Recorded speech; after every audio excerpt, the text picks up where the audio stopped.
Hi, welcome back. Last video, we talked about NumPy arrays. Now we're going to be talking about how to import data sets into your Python environment. This is specific to Google Colab, but the instructions are generally the same for any IDE you use, whether it's online or local to your computer. If you decide not to use an online IDE, I suggest using Jupyter Notebook. The installation instructions will be in the module if you'd like to use Jupyter Notebook. It's equivalent to Google Colab, but it's just local to your computer. Okay, let's get right into importing data.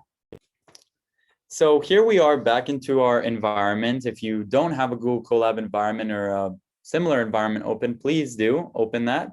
And if you'd like to see instructions, refer to the previous video. So we want to import our data set, and usually our data sets will come into two different formats. We either have a CSV format or an Excel file format. The difference is negligible, and depending on where you work or what data you're working with, you might have to use a CSV or an Excel file based on the way things are formatted. So I'll teach you how to import both of them. All right. First, we're going to have to import our Pandas library, probably the most useful library that does not implement machine learning algorithms for our purposes. So to import Pandas, we'll do the same thing as we imported NumPy. We'll import Pandas as PD for short. Now, here's how you import data into your environment. I already have my data imported, but it's important for me to show you what that looks like. What you want to do is you're going to press on this little folder button on the left. After you press that button, there's a little document with an up arrow on it. And you're going to press that. Now, what you want to do is upload individual files to your notebook, and that will save in the current session. Google Colab doesn't save between sessions, which means not that your code won't save. It means that the files that you uploaded in one session won't be carried on to the next session. So if you reloaded this page right now after you uploaded those files wouldn't be there. That's important to note. So once you upload the files, they'll look something like this.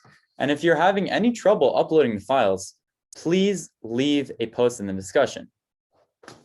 Okay, so once you have your files uploaded, here's how you will import a CSV file into your Python environment. You'll create a variable. We'll call our CSV file CSV, and we'll use the pandas function read CSV.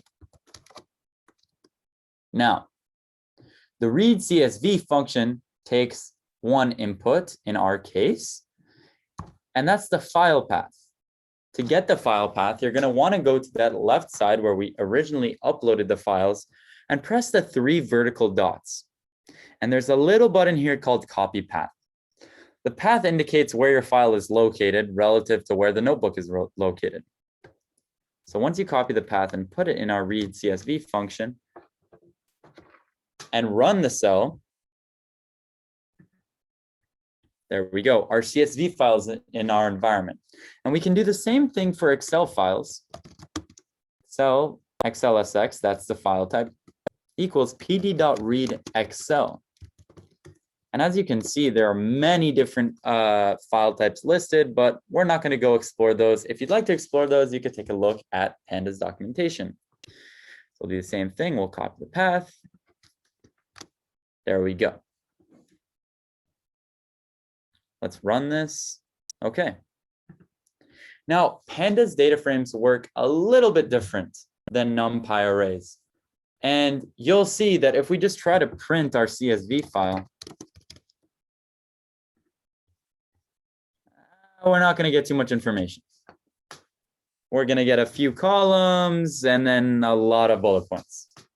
We need a way to figure out what is inside our data set. For that, move on to the next video, where we'll talk about getting to know your data.